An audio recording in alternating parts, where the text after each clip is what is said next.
Bismillahirrahmanirrahim. Assalamualaikum warahmatullahi wabarakatuh.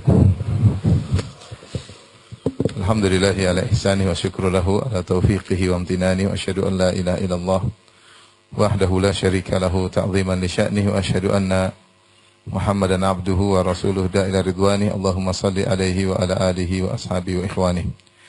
Para jamaah salat subuh yang dirahmati Allah Subhanahu wa taala, sebelumnya kita menyampaikan kabar gembira dari Nabi sallallahu alaihi wasallam bagi orang yang salat subuh berjamaah. Kata Nabi sallallahu alaihi wasallam, "Basyiril masya'ina fi dhulam ilal masajid bin nurit tam yaumal qiyamah." Berilah kabar gembira kepada orang-orang yang berjalan di dalam kegelapan menuju rumah-rumah Allah Subhanahu wa taala, bahwasanya mereka pada hari kiamat kelak akan mendapatkan cahaya yang sempurna.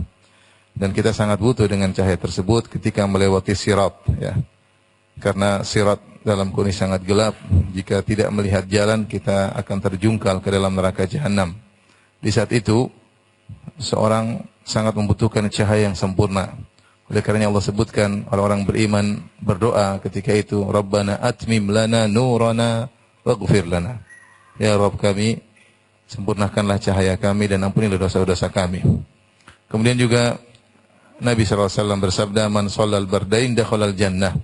Siapa yang salat dengan dua salat yang dingin, maka dia akan masuk surga. Yang dimaksud dengan al-bardain, dengan dua salat yang dingin adalah salat asar dan salat subuh, yang dimana udara mulai dingin dan biasanya orang suka tidur di waktu-waktu tersebut. Waktu asar orang pulang kerja, ingin tidur, kemudian sampai bablas asarnya. Demikian juga di malam hari orang suka tidur, subuh waktu-waktu yang sangat nikmat tidur.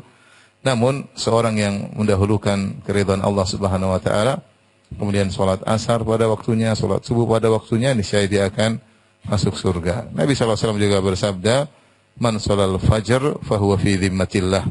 Siapa yang salat subuh maka dia di bawah lindungan Allah Subhanahu wa taala. Semoga kita termasuk hamba-hambanya yang dilindungi oleh Allah Subhanahu wa taala. Salawat dan salam semoga tercurahkan selalu kepada junjungan kita Nabi Muhammad sallallahu alaihi wasallam, juga kepada keluarganya serta seluruh sahabat beliau tanpa terkecuali. Pada kesempatan yang bahagia ini kita akan bahas tentang sifat-sifat istri yang salehah, meskipun yang hadir banyak bapak-bapak yang saleh, ya. Tapi kita ingin menyampaikan nasihat kepada ibu-ibu, dan tentunya kita semua perlu tahu tentang sifat-sifat ini.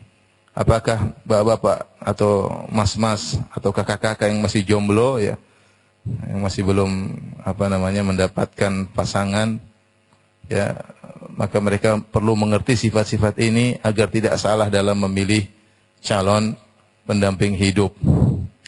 Kemudian bagi orang-orang yang sudah bersuami, hendaknya mengetahui juga tentang sifat-sifat ini agar disampaikan kepada istri mereka agar bisa menuju yang lebih baik. Demikian juga yang memiliki putri-putri, hendaknya mengerti tentang sifat-sifat istri salehah agar bisa mengajarkan kepada putri-putri mereka bagaimana menjadi istri yang salehah. Bagaimana menjadi istri yang salehah.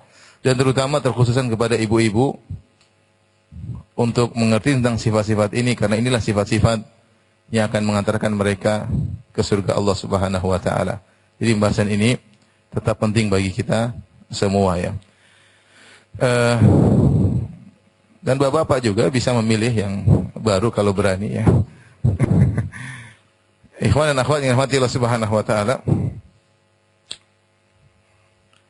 Allah Subhanahu wa taala berfirman dalam Al-Qur'an, "Huwallazi khalaqakum min nafsin wahidah wa ja'ala minha zawjaha liyaskuna ilaiha." Dialah Allah yang telah menciptakan kalian dari jiwa yang satu, maksudnya dari Adam alaihissalam. Wa ja'ala minha zawjaha. Kemudian dari Adam Allah ciptakan pasangan, yaitu Hawa. Buat apa? Liyaskuna ilaiha, agar Adam merasa tentram di sisi Hawa.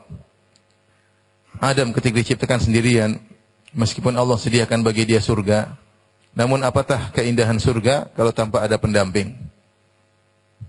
Oleh karenanya dikatakan ar-rafiq qabla tariq, teman pendamping sebelum menempuh perjalanan.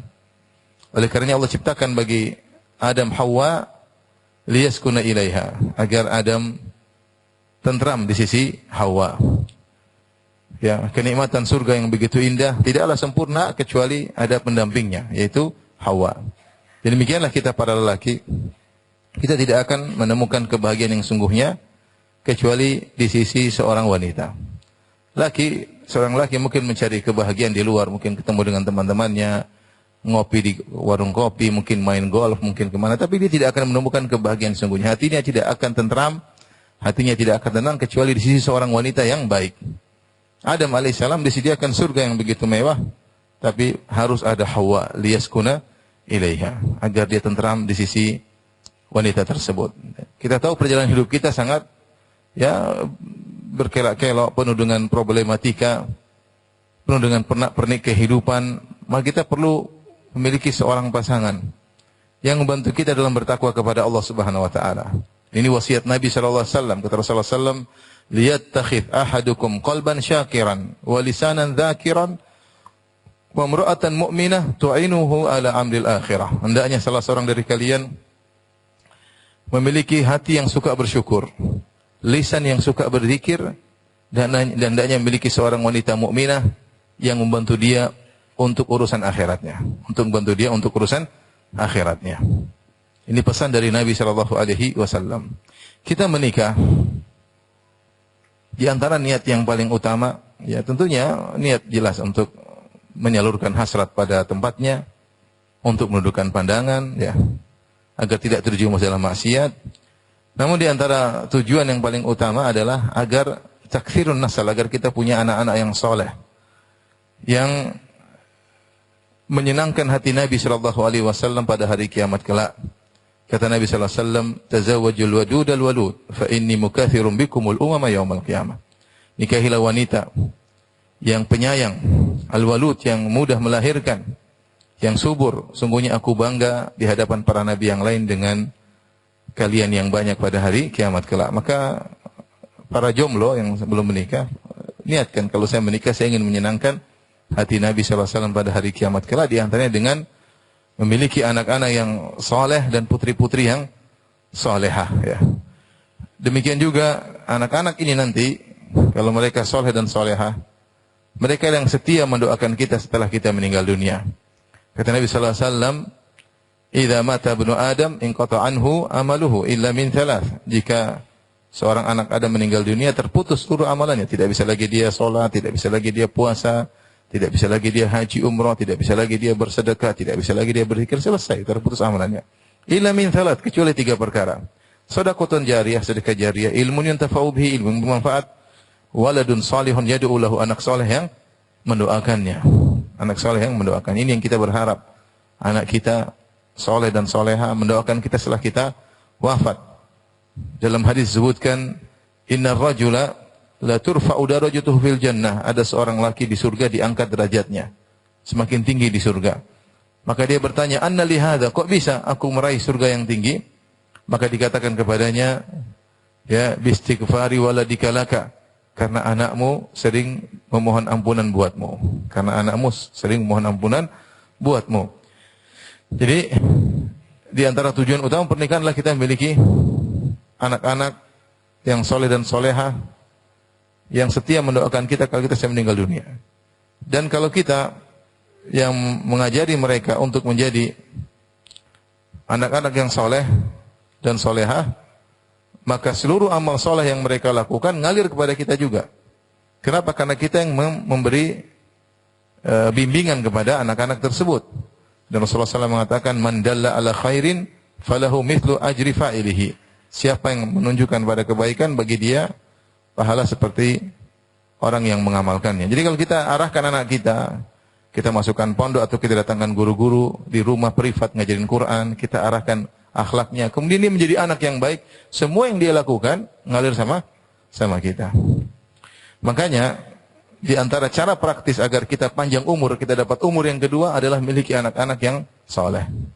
Umur kita pertama akan sudah 42 tahun lebih, mau sebentar lagi 43, sebagian antum sudah 45, sebagian antum sudah di atas 50, sebagian antum sudah di atas 60, ada yang sudah rambutnya cari yang hitam sudah susah, putih semuanya. Umurnya sudah mau selesai. Umur kita sudah mau selesai. Tapi kita masih punya kesempatan umur kedua, umur ketiga dengan anak-anak yang soleh. Bayangkan anak-anak kita kalau mereka kemudian yang satu umur 50, yang satu umur 60, dan mereka anak-anak yang soleh, dan kita yang bimbing mereka, maka pahala mereka semua juga ngalir sama kita. Baik. Bagaimana cara kita memiliki anak-anak yang soleh? Di antara cara paling utama adalah memiliki istri yang solehah. Memiliki istri yang soleh. Makanya dalam hadis Rasulullah SAW mengatakan, Tunkahul mar'ah li arba'. Sungguhnya wanita itu dinikahi karena 4 perkara. Li jamaliha karena kecantikannya, wali maliha karena hartanya, wali hasabiha karena kedudukannya, wali diniha karena agamanya. Fadhbar bidzatid din taribat yadak. Maka menanglah engkau dengan mendapatkan wanita yang pemilik agama, wanita soleha. Jika tidak, taribat yadak. Jika tidak, tanganmu akan berada di tanah, itu kau akan merugi. Di sini Nabi SAW menjelaskan bahwasanya kebanyakan manusia ketika menikah, maka yang mereka lihat adalah perkara-perkara duniawi. Ya. Nikahi wanita karena limaliha, karena hartanya, karena kecantikannya, karena kedudukannya. Biasanya yang ditengok terakhir adalah agamanya yang terakhir. Walidiniha. Ini jadi penilaian terakhir masalah agama. Orang pertama cantiknya, hartanya, kaya, ya, cantik. Mau miskin apa yang penting apa? Cantik. Yang kedua kaya, mau wajahnya pas-pasan yang penting kaya raya. Yang ketiga hasab, ya, karena kedudukannya, karena bapaknya pejabat, karena bapaknya ini, karena orang keluarga terhormat. Ini yang selalu menjadi tolak ukur para laki ketika menikah. Yang agama sering menjadi tolak ukur yang terakhir. Tapi Rasulullah SAW mengajak kita untuk sebaliknya. Carilah yang beragama. Ya. Kata Rasulullah SAW, fadhfar. Zafar itu artinya kita menang, kita mendapatkan. Setelah kita berusaha payah, kita dapat. Bukan Rasulullah SAW mengatakan, fangkih, menikahilah pemilik agama. Tapi Rasulullah SAW menggunakan bahasa fadhfar. Fadhfar itu zafar. Itu menanglah engkau dengan mendapatkan seorang wanita pemilik agama. Itu wanita solehah. Jika tidak, kau akan merugi. Dan benar, wanita solehah itulah yang akan bisa membahagiakan seorang lelaki. Benar, seorang laki bahagia dengan kecantikan istrinya, dengan harta istrinya, dengan kedudukan istrinya. Tapi yang paling utama adalah kesolehan istrinya tersebut. Saya dengar sebuah kisah, ada seorang syekh cerita, ada seorang pemuda. Dia mau menikah, tapi dia tidak buru-buru menikah. Bertahun-tahun dia berdoa, setiap dia umroh, setiap dia haji, setiap dia sholat, dia selalu berdoa, ya Allah, saya ingin istri sifatnya A, B, C, D, E. Umrah, dia doa lagi, ya Allah, aku ingin punya istri sifatnya 1, 2, 3, 4. Ketika di multazam dia menempelkan tubuhnya, dia bilang, ya Allah, aku ingin punya istri yang sifatnya A, B, C, D, E. Lalu dia berdoa itu terus. Setelah 4, 5 tahun dia berdoa, subhanallah, tiba-tiba ada seorang wanita, intinya dinikahkan dengan dia, datang ke rumahnya, dibawa oleh orang tuanya. Dan sifatnya persis yang saya sebutkan dalam doa saya. Sifatnya seperti yang disebutkan. Allah kabulkan doa saya. Dan diantaranya saya minta dia wanita yang solehah. Akhirnya saya pun nikah dengan wanita tersebut. Berjalan kehidupan dengan dia. Seringkali di malam hari saya terbangun. Ketika saya terbangun, maka mataku melihat istriku sedang sujud, sedang ruku. Setiap saya terbangun, saya lihat istriku sedang ruku, sedang sujud. Itu pemandangan yang tidak bisa saya lupakan. Subhanallah. Keindahan istri yang bangun malam, salat malam, menjadikan saya melihat wanita yang lain tidak ada yang bisa mengalahkannya.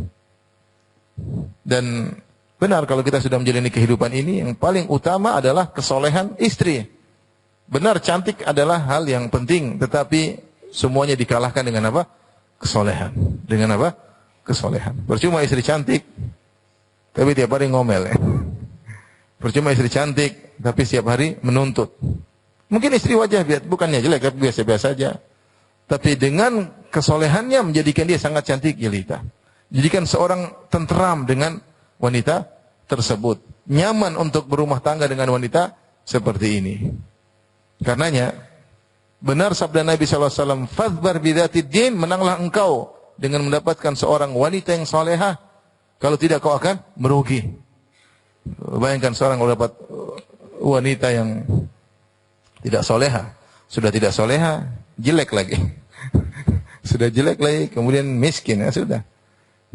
Sudah miskin dari orang yang tidak terhormat. Apalagi seakan-akan dia mendapatkan neraka yang disegerakan. Tapi kalau dapat istri yang soleha, Masya Allah ya. Nikmat, hidup ini apa? Nikmat. Orang semua pusing-pusing, dia tentram. Dia tentram. Ya. Karenanya, ya, kalau kita baca bagaimana sirah sahabiyat, istri-istri mereka yang soleha-soleha, luar biasa ya. Contoh sederhana, Ummu Sulaim radhiyallahu anha. Ummu Sulaim. Siapa Ummu Sulaim? Ibunya Anas bin Malik radhiyallahu taala anhu. Ummu Sulaim, suaminya Malik, meninggal dalam kondisi kafir dan dia punya anak namanya Anas. Setelah itu ada seorang yang melamar dia, yaitu Abu Talha Al-Ansari. Ketika Abu Talha melamar Ummu Sulaim bilang, saya tidak mau terima lamaranmu kecuali kau masuk Islam. Datang pada Nabi, nyatakan Islam, silakan nikahi saya. Subhanallah. Dia mencari suami yang beragama. Dia mencari suami yang beragama. Abu Talha, wallahu alam, mungkin dia masuk Islam gara-gara ingin nikah. Tapi setelah itu dia menikah menjadi seorang yang luar biasa, yang hebat, yang dipuji oleh Nabi sallallahu alaihi wasallam. Akhirnya dia masuk Islam, nikah sama Ummu Sulaim. Kemudian mereka punya anak. Punya anak yang disebut dengan Abu Umair. Kemudian anak itu meninggal dunia. Setelah menikah bertahun-tahun, akhirnya punya anak itu akhirnya meninggal dunia. Jadi menjadi perhatian kita bagaimana Ummu Sulaim tahu Abu Talha sangat sayang kepada anak ini. Ternyata anak ini kemudian meninggal dunia. Ketika anak ini meninggal, anaknya sendiri yang pernah dalam kandungannya, yang ketika melahirkannya dengan bertarung dengan kematian, anak ini meninggal dunia, tapi dia sangat soleha, Ummu Sulaim. Maka dia yang melihat bagaimana anak ini bertarung sakit sampai akhirnya meninggal dunia. Abu Talha selalu pulang, gimana anak kita? Masih sakit. Bagaimana anak kita? Ya, sampai akhirnya anaknya meninggal. Jadi Abu Talha kerja, Ummu Sulaim yang selalu bersama anaknya sampai meninggal dunia. Ketika meninggal dunia, maka dia yang mandikan, dia kafankan, dia kuburkan. Jadi dia tidak ingin mengecewakan suaminya. Dia tahu suaminya akan apa? Bersedih. Maka ketika suaminya pulang dan dia sudah kuburkan, mungkin dia sudah solatkan, sudah kuburkan semua, selesai. Abu Talha datang. Mana anak kita? Karena sakit. Maka Ummu Sulaim mengatakan lebih tenang dari sebelumnya. Itu sudah apa? Meninggal. Tapi Abu Talha nggak tahu. Lebih tenang dari sebelumnya. Maka dia tajammalat, dia berhias dirinya. Dia masakan yang enak. Biar suaminya senang. Maka kemudian dia kasih makan. Setelah kasih makan, kemudian dia ajak berhubungan suaminya. Dia berhias untuk suaminya. Setelah suaminya semua sudah kenyang, sudah berhubungan, baru dia bilang sama suaminya, bagaimana menurutmu jika ada seorang kasih titipan sama engkau? Kalau dia minta kembali bagaimana? Kata Abu Talha, ya kembalikan. Itu punya dia. Kalau kasih pinjaman kita kembalikan. Sungguhnya anakmu adalah titipan dari Allah Subhanahu wa taala dan Allah sekarang mengambilnya. Abu Talha marah. Abu Talha marah. Seharusnya yang lebih sedih siapa? Laki-laki atau bapak atau ibu? Ibu harusnya yang lebih sedih. Yang mengandung siapa? Bapak atau ibu? Ibu. Bapak tinggal taruh kemudian pergi. Yang mengandung apa? Ibu, wanita. Yang bertarung dengan kematian kita melahirkan adalah wanita. Ya. Kita ini nggak tahu apa-apa. Saya waktu kuliah di Madinah, saya menikah sama istri saya pergi ke Madinah. Saya pulang 3 bulan liburan, kemudian saya pergi ke Madinah 9 bulan, saya balik lagi, sudah muncul anak saya umur 6 bulan. Maksudnya, saya nggak tahu, anak saya semua lahir, saya tidak pernah menghadiri kelahirannya, karena entah safar, entah di mana, entah. Tapi, yang bertarung dengan kematian adalah istri yang melahirkan anak tersebut. Tapi lihat bagaimana Ummu Sulaim, inilah wanita soleha. Oleh soleha, dia bisa melakukan hal yang menakjubkan. Dia yang sabar, dia yang kafankan anaknya, dia yang kuburkan, dia yang merayu suaminya agar tenang. Lihat akhirnya Abu Talha lapor kepada Nabi SAW, ya Rasulullah, anakku begini meninggal dunia. Kata Rasulullah SAW, apakah tadi malam kau gauli istrimu? Abu Talha, iya. Kata Rasulullah SAW, Allah berkahi semalam. Allah berkahi semalam. Dan benar setelah itu Ummu Sulaim mengandung. Setelah mengandung, kemudian 9 bulan kemudian melahirkan. Ketika melahirkan, kata Ummu Sulaim, Anas bawa anak ini agar ditahnik oleh Nabi sallallahu alaihi wasallam. Maka dia bawa anaknya, kemudian Rasulullah gigit korma, kemudian Rasulullah SAW masukkan ke dalam buburnya, kemudian dia pun makan korma tersebut. Rasulullah mengatakan anaknya namanya Abdullah. Namanya siapa? Abdullah, subhanallah. Ini Abdullah yang hasil dari hubungan senggama antara seorang laki soleh dengan wanita soleha, sebenarnya menjadi orang yang soleh. Abdullah ini menjadi yang soleh. Rasul yang mendoakan keberkahan. Rasul yang menamakan orang ini menjadi Abdullah. Kemudian dia punya anak 10. Semuanya hafal Quran. Semuanya hafal Quran. Dan banyak di antara mereka perawi hadis. Di antaranya gurunya Imam Malik rahimahullahu ta'ala. Gurunya salah satu anak dari, kalau nggak salah, Ishaq bin Abdullah bin Abi Talha radhiyallahu ta'ala anhu. Inilah wanita yang soleh, inilah yang kita dalam kondisi berat, dalam kondisi genting, dia menjadikan permasalahan menjadi lebih ringan. Ya.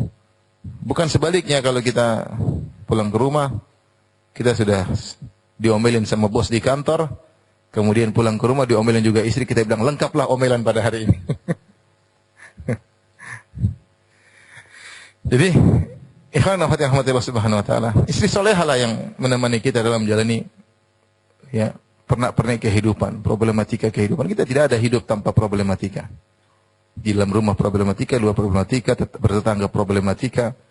Tapi kalau kita memiliki pasangan yang solehah, maka kita akan tenang. Liyaskuna ilaiha. Allah jadikan pasangan agar kita seorang suami menjadi tenteram bersama istrinya. Nah, apa saja sifat-sifat istri solehah yang hendaknya diperhatikan oleh para ibu-ibu. Jadi ibu-ibu, tolong jangan ngantuk ya. Dengar dengan baik, dicatat dalam hati ya. Supaya bisa menjadi wanita mulia, masuk surga lebih cantik dari bidadari ya. Baik, di antara ciri-ciri wanita solehah Allah sebutkan dalam surat An-Nisa. Kata Allah Subhanahu wa taala, "Fas-salihatu qanitatun hafizatun lil ghaibi bima hafizallah." Fas-salihat, wanita solehah, apa sifat-sifat mereka? Fas-salihatu qanitat. Qanitat yaitu tudawim alal ibadah. Itu wanita yang senantiasa beribadah. Kemudian hafizatun lil ghaib bima hafizallah, menjaga hak suaminya ketika suaminya sedang tidak di rumah, karena Allah membuat dia bisa menjaga.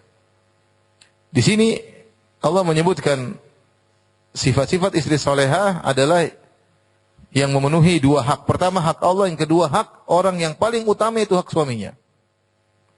Hak Allah, Allah mengatakan qanitat, dia wanita yang qanitat, yang rajin beribadah. Kalau beribadah tenang, tidak buru-buru. Kalau sholat fardu tidak ingin cepat selesai. Dia buka mukaddimah dengan qobliyah zuhur misalnya, dengan sholat yang tenang, qanitat, kunut. Kita bahagia lihat istri sholat tidak cepat-cepat. Cepat-cepat ini ngapain? Mau ke mall atau kemana? Tapi lihat istri sholat pelan-pelan, tenang. Habis sholat 2 rakaat dia angkat tangan, dia berdoa. Ya Allah, semoga suamiku tidak poligami. Gitu. Terus dia sholat 4 rakaat dengan tenang. Masya Allah. Bahagia melihat apa? Yang dia serius dalam ibadahnya. Serius dalam ibadahnya, namanya qanitat. Bukan sholat cepat-cepat, habis cepat langsung buka HP, lihat WhatsApp. Enggak. Itu bukan qanitah. Qanitah itu tenang dalam ibadah. Aman huwa qanitun ana al-laili sajidan wa qa'iman yahdharul akhirah. Ataukah orang yang kunut di malam hari, sholat dengan tenang, sholat malam. Jadi wanita soleh adalah wanita yang menunaikan hak Allah. Setelah itu Allah menjelaskan di antara ciri wanita soleha, dia menunaikan hak manusia yang paling agung di sisinya, yaitu suaminya. Hafizatun lil ghaibi bima hafizallah. Dia menjaga hak suaminya ketika suaminya tidak di rumah. Dia menjaga kehormatan suaminya, dia menjaga harta suaminya ketika suaminya tidak di rumah. Kalau suami di rumah mungkin dia harus menjaga, tapi ketika suami tidak di rumah, lagi bersafar, lagi bekerja, dia tidak chattingan sama lelaki lain, dia menjaga kehormatan suaminya, dia tidak masuk di dunia maya melihat Korea ya. atau India ya. Nah, dia jaga diri meskipun suaminya tidak ada, seakan-akan suaminya di sampingnya ya. Dia menjaga harta suaminya meskipun dia pegang harta suaminya nggak pernah tanya kemana uang, tapi dia olah sesuai dengan wasiat apa? Perintah suaminya. Ini wanita solehah. Dan ibu harus tahu bahwasanya orang yang haknya paling agung terhadap wanita setelah menikah adalah apa? Suaminya. Kata Nabi sallallahu alaihi wasallam, "Lau kuntu amiran ahadan an yasjuda li ghairillah la amartul mar'ata an tasjuda li zawjiha." Kalau saya boleh memerintahkan seorang untuk sujud kepada selain Allah, saya akan perintahkan seorang wanita sujud kepada suaminya. Kenapa? Karena hak suami sangat besar. Para ulama menjelaskan, jika seorang wanita sudah menikah, maka yang paling besar haknya adalah suaminya, bahkan melebihi kedua orang tuanya. Artinya kalau ada perselisihan antara suaminya dengan orang tuanya bilang, "Putriku, kamu harus tinggal di Kendari." Suaminya bilang, "Enggak, kita harus pergi ke Bandung. Saya ada kerjaan di sana." Maka ketika itu yang dia taati suaminya. Bukan apa? Kedua orang tuanya. Kenapa? Karena inilah sistem yang Allah buat. Agar bisa menciptakan generasi-generasi yang terbaik, harus istri taat kepada suami. Baru bisa menimbulkan generasi-generasi yang terbaik. Bahkan dalam hal ini kedua orang tuanya dikalahkan. Meskipun orang tuanya, ibunya yang melahirkan, meskipun ayahnya yang repot mencarikan nafkah. Tapi kalau sudah urusan rumah tangga, maka suami lebih utama.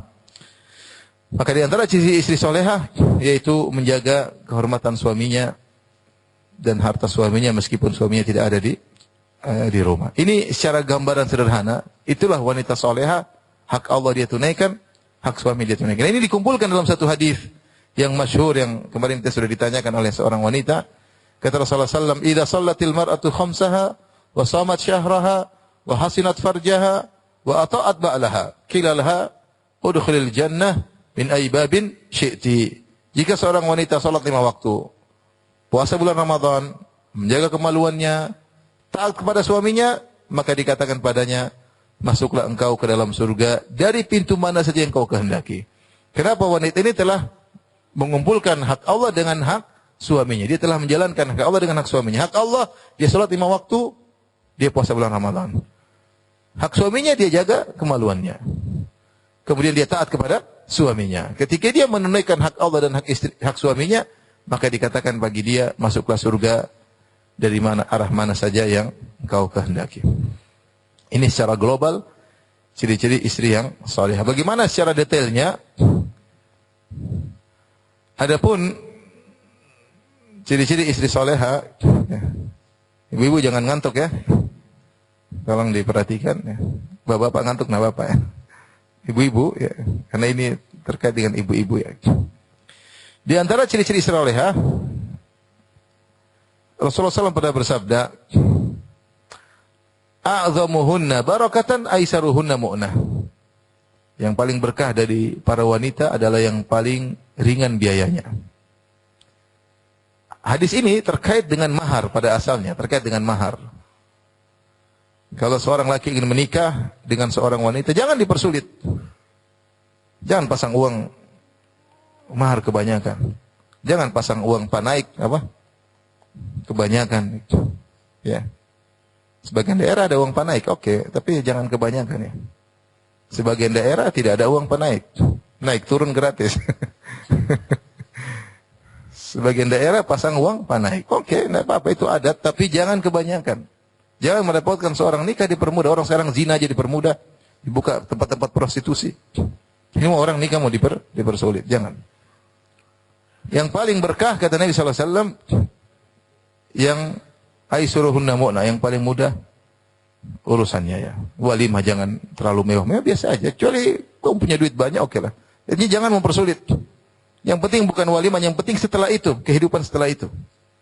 Kalau ada orang bikin acara besar-besaran sampai miliaran, 2 minggu buyar, ada. Baik, aisuruhunna mu'na, wanita yang paling berkah, yang paling mudah pembiayaannya. Sebenarnya mengatakan termasuk dalam kehidupan keseharian. Termasuk dalam kehidupan keseharian. Suaminya memenuhi kebutuhannya tidak repot. Dia tidak terlalu banyak tuntutan, harus punya ini, harus punya anu, harus beli ini, harus beli ini. Dia ngerti kondisi suaminya. Bolehlah kalau suaminya punya gaji yang banyak, dia boleh sayang bagaimana kalau beli ini. Kasih usulan. Tapi bukan yang menekan suaminya. Suaminya kerja keras, tidak dihargai, kurang dan kurang dan kurang. Ini wanita yang tidak berkah. Wanita yang berkah, yang paling mudah pembiayaannya. Hidupnya biasa, ya, sederhana, oke, sesuai dengan kemampuan suami. Tidak memaksakan di luar kemampuan suami. Ini salah satu ciri istri solehah. Oleh karenanya pembahasan ini sangat penting di zaman sekarang. Kenapa? Karena wanita diserang dengan pemikiran dari luar. Dulu wanita di rumah, sekarang wanita di rumah pun nonton Facebook, nonton YouTube, lihat Instagram, lihat kemewahan, lihat model-model baru, lihat tas-tas mahal. Itu bisa bayangkan ada seorang lelaki gajinya sedikit, terus lihat istrinya selalu lihat tas-tas mahal di Instagram. Ini lihat dulu sudah tahu suami tidak punya gaji tapi ngelihatnya tas-tas mahal. Kenapa? Salah pergaulan. Salah pergaulan apa yang dia tonton, salah pergaulan dengan teman-teman yang hidup kemewahan. Ya. Makanya hati-hati kalau antum punya istri, senantiasa bergaul sama wanita-wanita kaya, siap susah. Kenapa? Karena sifat wanita, dia teman-temannya punya, dia kepingin, wajar. Kalau antum ingin antum muda bahagia, biar istri bergaul dengan orang-orang yang susah. Ajak ke rumah orang susah. Ada yang rumah cuma 6 kali 4, suami istri, anaknya 10 misalnya. Anaknya 6 itu ada seperti itu. Rumah kecil cuma mungkin 4 kali 6 atau lebih kecil dari itu, tapi anaknya banyak. Kemudian kamarnya cuma berapa. Ya. Biar istri kita menjadi wanita yang bersyukur. Tapi kalau dia bergaul sama orang kaya, akhirnya biaya kehidupannya banyak ya. Ini bukan dalil bahwa suami harus pelit. Enggak, saya tidak menyuruh wanita lelaki pelit. Lelaki jangan pelit. Tapi istri juga jangan boros. Bukan juga pelit, tapi jangan boros ya. Tapi di antara sifat wanita yang salehah, wanita yang memperhatikan penampilannya dalam pakaiannya, penampilannya, kemudian cara berbicaranya. Yang Rasulullah SAW pernah mengatakan khairun nisa, wanita yang terbaik. Tasurruhu idza nadhara ilaiha, yaitu wanita yang menyenangkan dia jika dia melihat kepada wanita tersebut. Wa tuti'uhu idza amar, dan wanita tersebut taat kepadanya jika dia perintah. Maka hadis ini menunjukkan kalau wanita ingin meraih keterbaik, berusahalah dia enak dipandang oleh suaminya, dan ini mengharuskan dia untuk memperhatikan penampilannya. Dan kita tahu di antara tujuan pernikahan adalah menundukkan pandangan. Nabi SAW mengatakan, ya ma'asyaras syabab, ya, menikahlah wahai para pemuda, ya. Kenapa? Fa innahu aghaddu lil basar, karena menikah lebih menundukkan pandangan, wa ahsanu lil farj, lebih menjaga kemaluan. Maka jika seorang wanita sadar bahwasanya di antara tujuan pernikahan syar'i adalah untuk menundukkan pandangan suami, untuk menjaga kemaluan suami, maka dia berusaha untuk menyenangkan hati suaminya. Ya, Rasulullah SAW mengatakan tasurruhu idza nadhara ilaiha, menyenangkan dia jika dia melihat kepada istrinya. Dari situ seorang wanita hendaknya menjaga penampilannya, ya. Berhias untuk apa? Suaminya.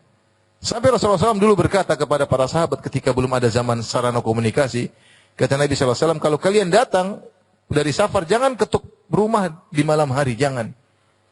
Kenapa jangan? Kata Nabi SAW, hatta tamtashita asyaithah wa tastahiddal mughibah, agar wanita kalau di malam hari bangun tidur mungkin dia semerawut. Rasulullah bilang jangan ketuk pintu di malam hari. Makanya kalau pulang di malam hari tidak langsung ketuk pintu, mungkin tidur di masjid. Besok baru ketuk pintu.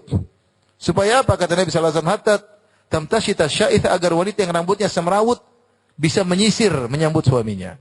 Wa tastahiddal mughibah, agar wanita yang lama ditinggal suaminya bisa mencukur ke bulu kemaluannya, kata Nabi SAW. Bisa mencukur bulu kemaluannya sehingga dia bisa menyambut suaminya dengan baik. Ini sifat wanita di zaman para sahabiat. Mereka berhias untuk suami mereka. Makanya ketika Salman Al-Farisi berkunjung ke rumahnya Abu Darda lagi tidak di rumah. Kemudian wara'a Ummad Darda mutabadzillah. Kemudian Salman Al-Farisi radhiyallahu anhu melihat istrinya Abu Darda pakaiannya tidak rapi. Kenapa tidak rapi? Karena kebiasaan para wanita dahulu, mereka di rumah mereka pakaiannya rapi. Karena ingin menyambut apa? Suaminya. Karena mereka ingin senang dilihat oleh suaminya. Bukan seperti sebagian wanita sekarang yang rapi kalau keluar rumah. Yang berhias kalau keluar rumah. Yang pakai spidol di mukanya kalau mau keluar rumah. Kalau di rumah seadanya. Suami saya sederhana. Terus kamu tidak berhias. Di rumah.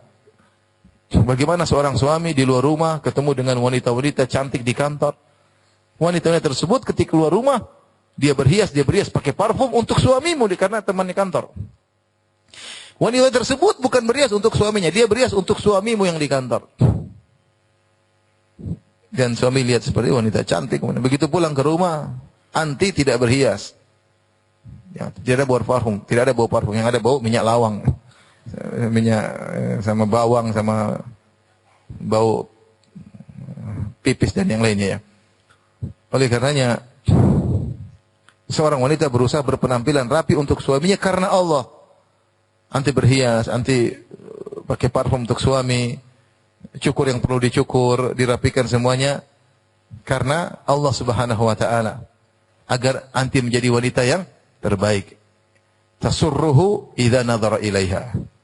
Ya, yaitu wanita tersebut menyenangkan suaminya jika suaminya melihat kepada suaminya. Maka tidak jadi masalah olahraga misalnya. Perhatikan tubuh ya, diet misalnya ya, karena Allah Subhanahu wa taala. Mentang-mentang di masa pertumbuhan kemudian berkembang sebesar-besarnya, jangan. Jadi menyenangkan suaminya. Penampilannya dia perhatikan ya. Saya sering sampaikan ya. Ya bagaimana seorang istri akhlaknya itu sangat penting. Kemudian tutur kata dijaga. Jadi suaminya nyaman ngobrol sama dia.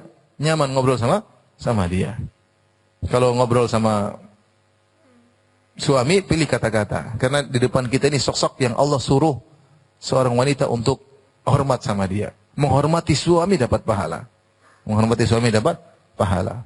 Memuliakan suami dapat pahala. Hak suami lebih daripada hak kedua orang tua. Jika seorang wanita merasa ketika dia milih kata-kata ngobrol sama kedua orang tuanya, dia merasa dapat pahala, ketahuilah ketika dia pilih kata-kata untuk ngobrol sama suaminya, dia juga dapat apa?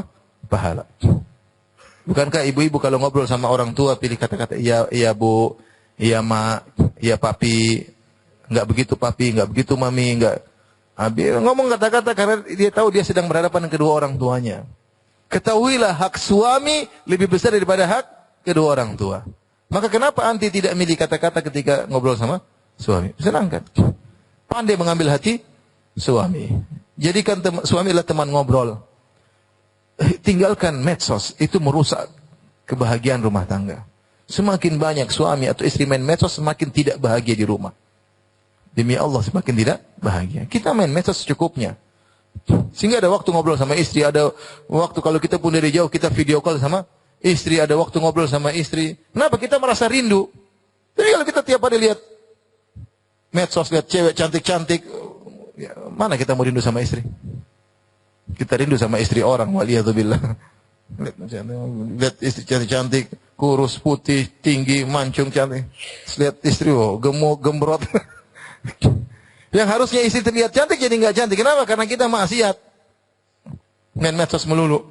Kebahagiaan Allah cabut. Kebahagiaan Allah cabut. Kita ini ingin bahagia. Ingin qanaah. Kalau qanaah jangan suka melihat ke atas. Jadi bagaimana caranya istri agar suami melihat menyenangkan. Kalau ibu lagi mau tidur kemudian suami lus-lus rambutnya dilihat, itu insya Allah ciri-ciri wanita apa? Penghuni surga. Suami betah ngelihat anti. Tapi kalau nggak mau dilihat, ini kenapa ini? Entah suaminya tukang maksiat, entah istrinya tidak perhatian terhadap dirinya. Ya. Kemudian penampilan fisik penting, yang lebih penting lagi penampilan akhlak. Ini yang paling penting. Ini yang buat seorang lelaki diikat hatinya oleh istrinya. Istrinya nurut. Tuti'uhu idza amar, nurut jika diperintahkan. Ya, tadi di antara ciri penghuni surga, ya, wa ata'at ba'laha, nurut kepada suaminya. Dalam hadis Rasulullah menyebutkan ciri-ciri wanita terbaik, al-muwatiyah, al-muwasiyah. Al-muwatiyah itu selalu mencocoki suaminya. Suaminya ngomong A, dia berusaha dia berusaha mensinkronkan. Suaminya begini, dia berusaha mensinkronkan. Bukan suaminya ngomong A, dia bilang B. Suaminya bilang utara, dia bilang selatan. Wah, ini repot, tiap hari begini. Umi kesana Mi, enggak lah ke situ Bi. Mi lewat belakang mall, jangan lewat depan mall. Selalu membangkang setiap hari. Ini yang suami yang mana, saya atau kamu? Lihat Imam Ahmad rahimahullah ta'ala, dia mengatakan, aku menikah dengan Ummu Saleh, 20 sana, 20 tahun. Walam akhtalif ana wahiyya fi kalimah wahidah. Kami tidak pernah berselisih dalam satu perkataan pun selama 20 tahun. Luar biasa. Dan itu adalah seharusnya yang terjadi bagi orang yang sudah wanita, lelaki yang sudah ikut pengajian, seorang wanita yang harusnya ikut pengajian, harusnya begitu.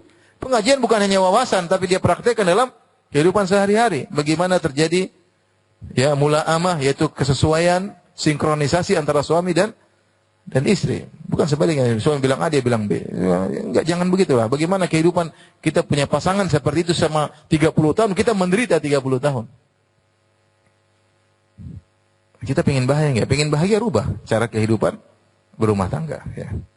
Al-muwatih, wanita yang senantiasa berusaha mensinkronkan dengan suaminya. Jadi, paling penting daripada penampilan fisik adalah penampilan akhlak. Akhlak yang mulia, nurut sama suami, menghormati suami, berkata-kata yang lembut. Ya. Kalau bicara dengan kata yang baik, ya. Bukan dengan bahasa yang kasar. Jadi saya sering cerita lagi ya. Saya punya teman di satu daerah, istrinya 3 ya, bukan di sini ya. Istrinya 3. Dia bilang, Ustaz, ada satu yang paling saya cintai. Ya. Saya bilang, yang kenapa? Dia paling cantik? Oh bukan dia bukan yang paling cantik. Terus kenapa? Akhlaknya Ustaz. Kok bisa? Ya, kalau saya mau pulang, dia telepon. Abang atau Abi di mana, mau makan apa? Abi mau sesuatu, saya siapin di rumah. Dia tanya dulu sebelum suaminya datang. Kalau saya sudah datang Ustaz, dia bukan baju saya, dia bukan sepatu saya. Dia sambut depan rumah. Kalau saya mau makan ikan, dia siapkan makanan. Dia cabut semua tulang-tulang ikan. Subhanallah. Ibu-ibu ada yang begitu? Tulang-tulang ikan dicabut. Luar biasa. Ini saya bukan cerita dongeng ya. Ini dia langsung cerita sama saya. Cerita. Subhanallah. Itu yang buat saya sangat sayang sama dia. Ibu-ibu makanya kalau suami pulang cek-cek. Kalau misalnya nggak enak baunya dikasih parfum. Kalau giginya ini disikatin giginya ya. Dilayanilah apa? Suami. Ini yang buat seorang laki sulit lupa dari istrinya karena kelakuan istrinya yang baik. Kata-kata dipelihara, ngomong yang baik, jangan angkat suara. Sebagian wanita, Masya Allah, kalau udah telepon di HP dengan temannya, oh iya ukhti, kaifa haluki, gimana kabarnya, lembut. Oh sama suami, itu ambil tuh, itu sama suaminya, kasar. Jangankan sama orang lain, sama tukang bakso saja lembut. Mas, tambah dong 1 mangkok mas, kecapnya mas. Sama tukang bakso apa? Lembut. Sama suaminya, ambil tuh, subhanallah. Jangan-jangan suaminya bercita-cita menjadi tukang bakso supaya dilembutin oleh apa? Istrinya. Kata-kata yang lembut. Ada seorang protes cerita sama saya. Subhanallah. Temannya kalau pas lagi ke tukang parkir terus kasih uang 10.000, tukang parkir doain. Ya Allah, semoga dapat surga, didoain 10.000. Dia pulang ke rumah istrinya kasih 100.000. Kok cuma segini?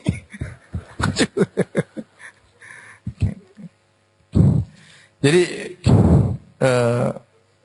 akhlak sangat penting ya.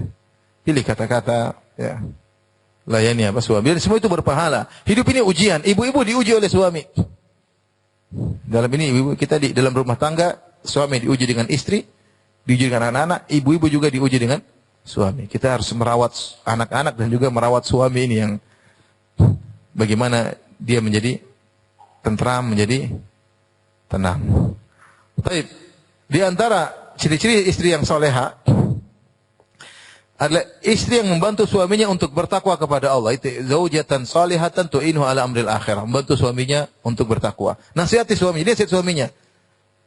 Jaga pandangan. Ya. Jaga pandangan. Saya berapa sering dinasihati oleh kedua istri saya, jaga pandangan. Sering. Saya naik pesawat hati-hati. Abi ada pramugari.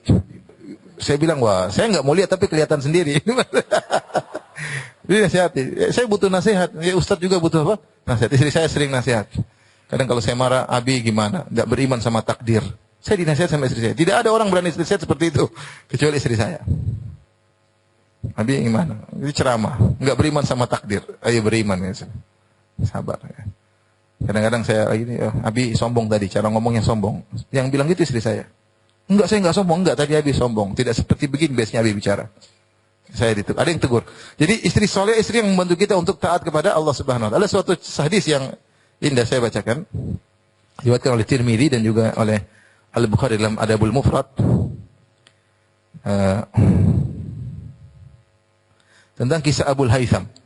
Abul Haytham Al-Ansari radhiyallahu taala anhu, ya. Saya bacakan hadisnya panjang sedikit tapi bermanfaat insyaallah. Suatu hari kharaja Rasulullah SAW fi sa'atin la yakhruju fiha wa la yalqahu fiha ahad. Rasulullah SAW keluar di suatu hari yang biasanya Rasulullah SAW tidak keluar pada waktu-waktu tersebut. Dan tidak seorang bertemu dengan Nabi. Fa'atahu Abu Bakar. Rasulullah SAW pun didatangi oleh Abu Bakar. Faqala ma ja'a bika ya Abu Bakar. Rasulullah bertanya, apa yang buat engkau datang kemari wahai Abu Bakar? Kharajtu alqa Rasulullah SAW anduru fi wajhi wa taslim alaih. Saya keluar untuk menemui Rasulullah, yang menemui Anda, agar saya melihat wajah Anda dan saya mengucapkan salam pada Anda. Abu Bakar rindu ketemu Nabi SAW. Maka dia keluar cari Nabi, ketemu. Nabi juga ternyata lagi keluar. Falam yalbath in ja'a Umar. Tiba-tiba datang Umar bin Khattab radhiyallahu anhu. Faqala ma ja'a bika ya Umar? Rasulullah mengatakan, apa yang buat kau datang wahai Umar? Qala al-ju' ya Rasulullah. Lapar ya Rasulullah. Saya belum makan. Subhanallah. Ya, lapar. Qala wa ana qad wajadtu ba'dha dzalik. Saya pun keluar karena saya ada lapar, kata Nabi subhanallah. Keluar karena apa? Lapar. Ini orang-orang yang dijamin masuk surga. Mereka terkadang kelaparan, mereka bingung, mereka keluar. Enggak ada makanan. Fantalaqu ila manzil Abil Haytham Al-Ansari. Maka mereka pun berjalan bertiga, Abu Bakar, Umar, Nabi sallallahu alaihi wasallam pergi menuju rumah Abul Haytham. Wa kana rajulan katsiran nakhl wasya'. Dan dia seorang yang punya banyak pohon korma dan punya banyak kambing. Qalat wa lam yakun lahu khadamun falam yajiduhu. Dan dia tidak punya pembantu-pembantu, maka Rasulullah cari kok enggak ketemu Abu Haytham. Dapat istrinya, faqalu imra'atihi aina sahibuki? Istrinya ada, tapi Abu Haythamnya enggak ada. Maka para sahabat dan Nabi bertanya, wahai sang wanita, mana suami anti? Qalat intalaqa yasta'dzibu lana al-ma. Dia sedang keluar mencari air tawar buat kami, buat air minum.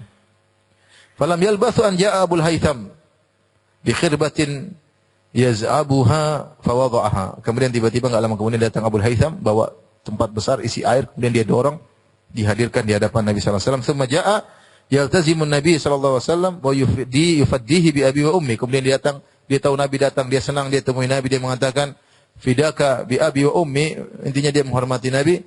Thumma talaqa bihim ila hadiqatin fa basata lahum bisatan. Kemudian dia bawa Nabi, Abu Bakar dan Umar ke kebunnya, kemudian dia bentangkan semacam tikar. Thumma talaqa ila nakhlatin faja'a bi qinwin fa wada'ahu. Kemudian dia pergi ke salah satu pohon kormanya, dia ambil satu tangkai, isinya banyak korma, masih bercampur antara rutab dan busar. Rutab itu yang kuning, busar itu balah yang warna merah. Kalau antum ke Madinah, antum sering beli korma yang sudah kuning, ada korma masih apa? Merah. Ada lagi sebelumnya hijau. Katanya hijau itu obat mandul, kemudian agak merah sedikit namanya balah atau busar, satunya lagi udah menguning namanya rutab. Maka dia ambil setangkai korma bermacam-macam isinya. Kemudian dia letakkan di hadapan Nabi sallallahu alaihi wasallam. Rasulullah berkata, afala tanaqqaita lana min rutabihi?" Kenapa kau tidak pilih bawakan yang rutab-rutab saja, kau bawa satu tangkai. Pilih yang kita siap makan rutab, karena rutab lebih enak daripada balah. Tapi ada orang suka yang warna merah sebelum warna kuning. Tapi asalnya yang dimakan yang warna apa? Kuning, karena sudah masak. Kalau dibiarkan terus jadi warna hitam, jadi korma. Korma itu pertama muncul hijau, kemudian dia merah, kemudian apa? Merah namanya balah, kemudian dia kuning namanya rutab, kemudian dibiarkan jadi hitam namanya tamar, menjadi korma.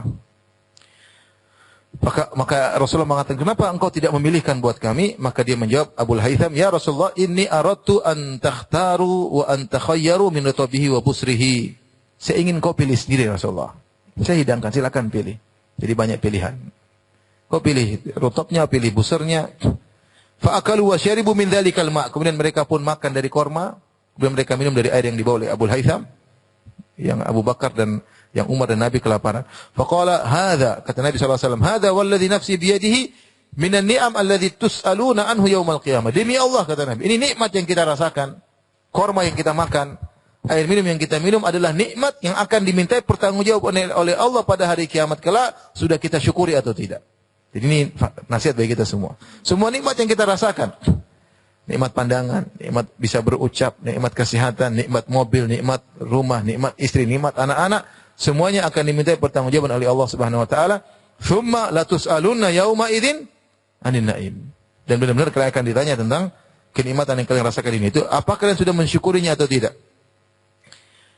Yaitu kata Rasulullah SAW, dhillun barid, subhanallah, kita di bawah naungan pohon yang dingin, rutabun tayyib, kita makan korma yang baik, ma'un barid, kita minum air yang dingin. Ini semua kenikmatan. Fantalaqa Abul Haytham liyadha'a lahum ta'aman. Itu mukaddimah saja korma. Abul Haytham ingin bikin makanan buat mereka. Faqala Nabi SAW, Rasulullah SAW ingatkan, la tazbahanna dhata darrin. Jangan kau sembelih kambing yang susunya lagi banyak, jangan. Ya. Fadzabaha lahum anaqan aw jadyan. Maka akhirnya Abul Haytham pun memotong anak itu adalah unsa min abna'il ma'is, yaitu kambing ada dua. Kambing ada namanya kambing ma'is, ada namanya dha'an. Al-ma'is itu kambing Jawa. Orang bilang kambing Jawa atau meskipun dari Kendari, tapi namanya kambing apa? Jawa. Dha'an itu maksudnya yang bulunya banyak namanya domba. Kata Nabi, sembelih yang masih kecil, baik betina maupun laki-laki dari anak-anaknya kambing Jawa. Kemudian dia pun masak, kemudian dia hidangkan, kemudian mereka makan. Setelah itu Rasulullah bertanya, ini yang jadi kita perhatikan, itu mukadimah semua. Kata Rasulullah SAW, hal laka khadim, kau punya pembantu enggak? Biasa, Rasulullah ingin berbuat baik sama dia. Rasulullah tidak melihat dia punya pembantu. Dia punya kebun, punya ini. Kau punya pembantu? Kata Abu Haytham, la, tidak ada ya Rasulullah. Qala, fa idza atana sabyun fa'tina. Nanti kalau ada budak-budak yang merupakan tawanan perang datang, kemarilah, fa'tina. Fa'utiya bi ra'saini laisa ma'huma thalith. Tiba-tiba suatu waktu Rasulullah SAW mendatangkan dua budak. Tawanan perang. Atau budak milik Nabi. Fa'atahu Abul Haytham. Sesuai janji Nabi, Nabi bilang kalau saya punya budak, kau kemari, saya mau kasih jadikan membantu. Datanglah Abul Haytham, faqala Nabi SAW, ikhtar minhuma. Kata Rasulullah SAW, wahai Abul Haytham, pilihlah salah satu dari dua budak ini. Mana yang kau suka jadi pembantumu? Faqala ya Rasulullah, ikhtar li. Kata Abu Haytham, ya Rasulullah, engkau saja yang pilihkan buatku. Jangan saya pilih, engkau yang pilih. Faqala Nabi SAW, innal mustasyar mu'taman. Orang yang dimintai pendapat, amanah. Dia harus pilihkan yang terbaik, tidak boleh ada yang disembunyikan. Al-mustasyar mu'taman, ini kaedah. Kalau orang sama kita tanya, bagaimana menurut kamu perdagangan ini? Kita tidak boleh sembunyikan. Kita sampaikan yang baik dan benar. Bagaimana kalau saya jualan sama orang itu, kalau kita tahu orang itu baik, kita sebut, kalau buruk, kita sebut, nggak boleh. Ini ada orang melamar putri saya, bagaimana menurut kamu anaknya? Kita harus terpercaya amanah. Kalau dimintai pendapat harus apa? Amanah. Sudah tahu ada yang baik, kita malah tidak tunjukkan. Kita lebih baik tunjukkan lebih baik. Tapi kata Nabi SAW, innal mustasyar mu'taman, yang dimintai pendapat dipercaya. Kata Nabi, khudh hadha, ambil budak yang ini. Fa ini ra'aitu yusalli. Saya lihat dia selalu sholat. Ini orang budak rajin apa? Sholat. Rasulullah SAW pilih karena agama budak ini. Pilih budak ini. Kemudian kata Rasulullah SAW, wastausi bihi ma'rufan. Dan perhatikan, berbuat baiklah sama budak ini. Karena dia budak yang rajin sholat. Rasulullah bilang sama dia, wastausi bihi khairan. Wahai Abul Haytham, berbuat baiklah kepada budak ini. Fantalaka Abul Haytham ila imra'ati. Maka dia pun bawa budak. Dia enggak punya pembantu. Betapa senang kita punya apa? Pembantu. Betapa capek istri kita kalau enggak ada pembantu. Maka kita bawa, Abul Haytham bawa budak. Ini ada pembantu baru, siap mengerjakan banyak pekerjaan. Fa akhbaraha biqauli Rasulullah SAW, tapi dia bilang, tapi Rasulullah bilang sama saya, berbuat baiklah kepada budak ini karena budak ini rajin salat. Subhanallah. Apa kata istrinya? Ini perhatikan, istri soleha yang membantu suaminya dalam ketaatan kepada faqalat imra'atuhu, istrinya berkata menasihati suaminya. Fama anta bibalighin haqqa ma qala fihi Nabi sallallahu alaihi wasallam illa bi an tu'tiqahu. Wahai suamiku, kau tidak akan bisa menjalankan wasiat Nabi untuk berbuat baik kepada budak ini kecuali satu cara. Caranya apa? Merdekakan dia. Kira-kira antum kalau punya pembantu, istri senang atau tidak? Senang lah, ini ada supir baru, ada pembantu baru, ada tukang kebun baru, senang. Mengurangi kegiatan. Ya, siapa tidak senang punya pembantu? Tapi istrinya ini Dia tidak pikir kesenangan dirinya, dia pikir bagaimana suaminya bertakwa kepada Allah. Ini yang hebat ini. Banyak wanita, kalau dia memutuskan perkara yang dia pikir dirinya. Dia bilang ini baik, padahal nggak baik. Ini beli ini, dia bilang ini bagus, padahal buat kepentingan dia. Dia tidak pikir bagaimana suaminya, bagaimana agama suaminya, apa yang terbaik bagi suaminya. Ini wanita tidak. Kalau mau pikir dirinya, dia senang punya membantu. Tapi dia pikir bagaimana suaminya bisa bertakwa kepada Allah, bisa dekat dengan Allah. Maka dia mengatakan, ya, tidak ada cara lain agar kau bisa menjalankan wasiat Nabi kecuali kau merdekakan apa? Budak ini.